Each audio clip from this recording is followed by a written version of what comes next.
In Memphis, thousands of people milling around outside the mansion where Elvis Presley's body lies. Was it part of the plan to have a public viewing of the body the day after? No, it wasn't. As soon as my so-called death was announced, Colonel Parker got a call from Paul Castellano, who screamed at him, "This is bullshit." The colonel got scared and insisted on an open casket to prove I had died. There were no cameras allowed, but the National Enquirer paid my cousin Bobby Mann to sneak one in.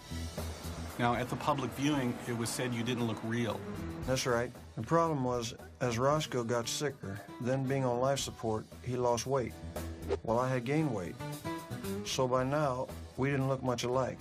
But Daddy remembered that Madame Tussauds Wax Museum in London had sculpted my head for a wax dummy and sent it for approval.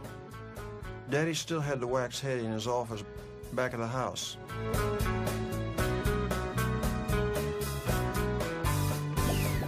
So we glued on some sideburns and hair. I thought the hairline was too low. When we viewed the body, his nose looked kind of puggy looking, and his hairpiece, something glued on somewhere. It just didn't look right. I just didn't believe it was him.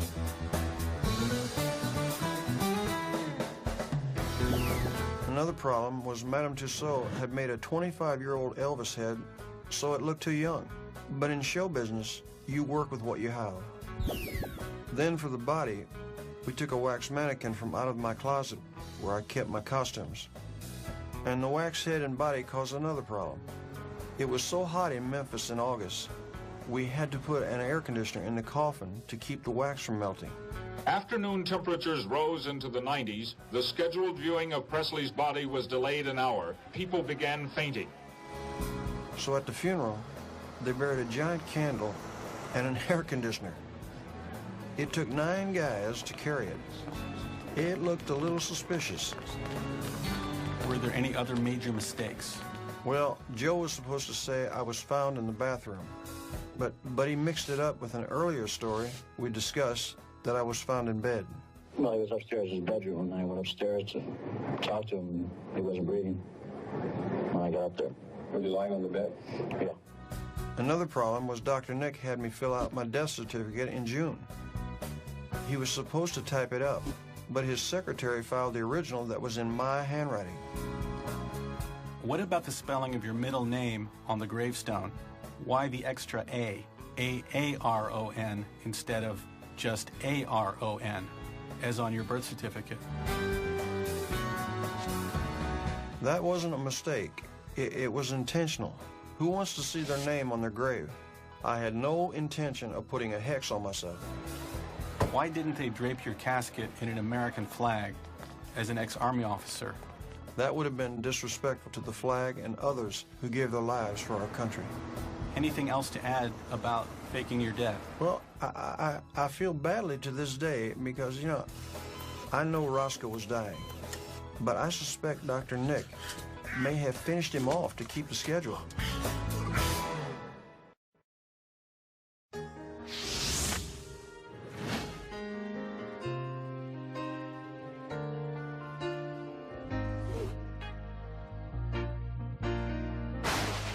Four Memphis men were arrested early this morning on suspicion of trying to steal the body of singer Elvis Presley.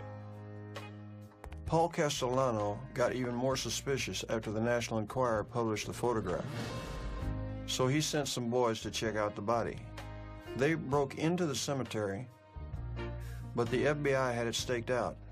They gave the police a cover story that they were going to ransom the body.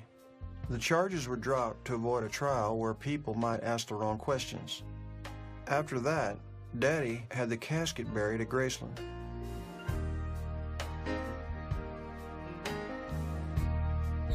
So how long did you stay in the pool house?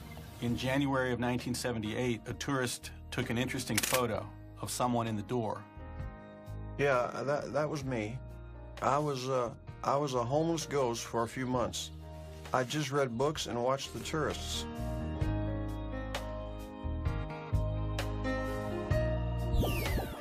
I didn't realize how much pain my death would cause folks. I talked to him And I told him that I finally made it here, but he had left me. He did so much for us. We love him so much. I didn't understand why people liked me. I mean, I hadn't done anything special for 20 years. And even then, all I did was sing. After that photograph came out, I left for Kalamazoo, Michigan, and started in the Witness Protection Program. I worked at an old hotel as a desk clerk. It helped me get my confidence up so I could deal with people and not be recognized. By July of '78, I left Witness Protection and went back to work for the Drug Enforcement Agency. At first, I continued working on the mafia. I had Joey Gallo's brother on a wiretap threatening Bob Dylan. He accused him of getting Joey killed, and he told Dylan, "You better come to Jesus." For Catholics, that means you'll be forgiven if you apologize. But Dylan was Jewish and he misunderstood.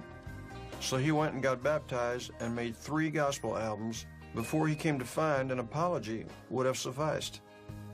That's when he went back to being Jewish. Why did you wear the Star of David? Also, your mother's original gravestone had it. You know, I always considered myself as a Jewish entertainer. According to Jewish law, I am Jewish because Mama descended from Jewish females. But when I was growing up, my family told me not to say nothing because people in the South didn't like Jews. Even Daddy would talk anti-Semitic, and I'd get real mad. But I embraced many faiths. I certainly didn't want to miss heaven on a technicality. Did you use any special disguises during those years? No, not really. Everyone thought I was just a damn good Elvis impersonator. They would stare and say, "No, it can't be." This weekend outside Chicago, Elvis was there 100-fold. Miles of sideburns, acres of chest hair, and the joint was jumping with jumpsuits.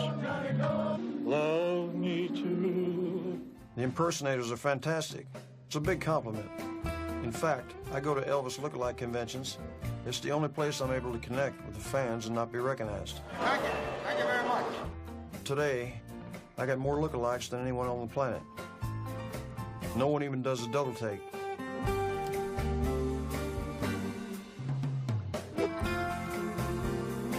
Though once, a young lady saw me in a supermarket and kept following me.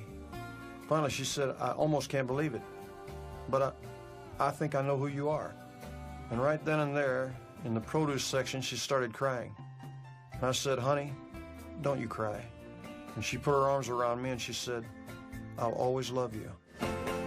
For years, fans of Elvis Presley maintained that his longtime manager, Colonel Tom Parker, took advantage of him financially. The Colonel once said, "Elvis takes 50% of everything I earn." Why did he get a 50% management fee when the industry standard was only 15%? Tom Parker was an egotistical, obnoxious old carny huckster. He treated me like a carnival show, making money off me to feed his gambling habit. Parker does not let Presley talk to newsmen. He said he himself would do an interview for just $25,000. He did not care for me as a human being. As a carny, he viewed people as suckers, only for what he could get out of them. The Colonel is the most overrated person in the history of show business. But there's more to him. I'd wanted to tour Europe, especially to Germany, to repay the people for their hospitality. And there were offers, even $10 million to sing in Egypt at the pyramids. But the Colonel always said no. So I figured he must have a secret far worse than being an illegal resident. I mean, he was friends with Lyndon Johnson. He could have fixed it with one phone call. I had studied about psychopaths working at the FBI, and it reminded me of the Colonel's Jekyll and Hyde personality. He was kind and cruel, stingy and generous, reckless and conservative. And the Colonel didn't have an empathetic bone in his body. So I pulled the Colonel's U.S. Army records and found out he was discharged for being a psychopath. That's how we classify murderers. Then I read about an unsolved murder in his hometown of Breda in Holland. A 23-year-old woman named Anna van den Eden was beat to death in her kitchen on May 17, 1929. That evening, Andreas Cornelius van Kook, that's the colonel, jumped onto a ship for America without saying goodbye to his family or taking any money, any clothes or ID. And that's why he spent his life denying his family in his home country. And I ended up paying the price.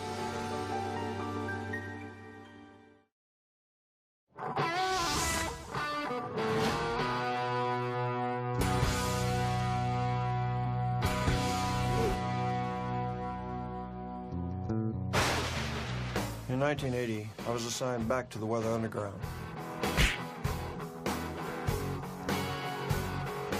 We got a wiretap from a secret meeting of the weathermen where they decided to split into two parts. Bill Ayers and Bernadine Dorn would come above ground.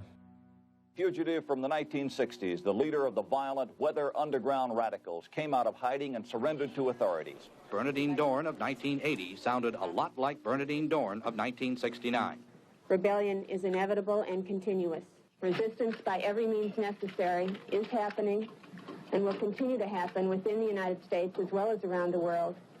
And I remain committed to the struggle ahead. And they would filter back into society and get university jobs and find candidates for national office to force socialism on America. The others would stay underground and continue the violent revolution to destroy America. You mean a political and military wing like the IRA? Yeah, it was a long-term strategy. Their first operation was to assassinate Dr. Nick. They shot him at a football game at the Liberty Bowl, but he was wearing a bulletproof vest. Captain Nazi thought if they killed Dr. Nick and I was still alive, I'd go to the funeral and they could get me too. Remember, Bill Ayers was afraid of me. I haunted him. He was paranoid I'd find him and shoot him dead on the spot. And I would have.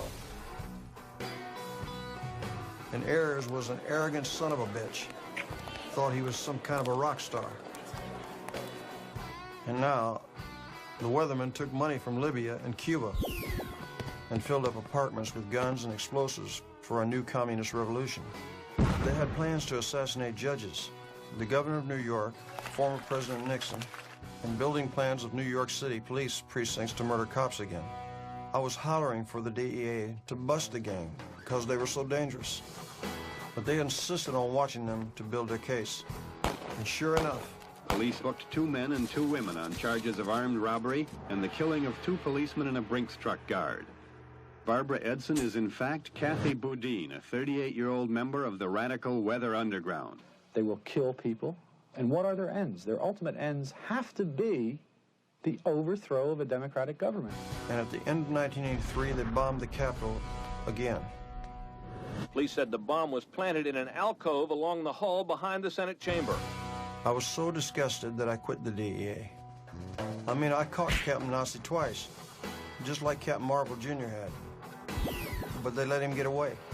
Anyhow, it was becoming dangerous for me to work in the field, because rumors were flying that I was alive. Now, you saw Elvis where? In the grocery store in Vicksburg, Michigan. I believe he's still alive. I just believe he had a breakdown. He just got upset and he had to get away. I firmly believe that he is alive. I have seen him. How does he look these days? He looked pretty good. He did have his hair, and he looked healthy and well.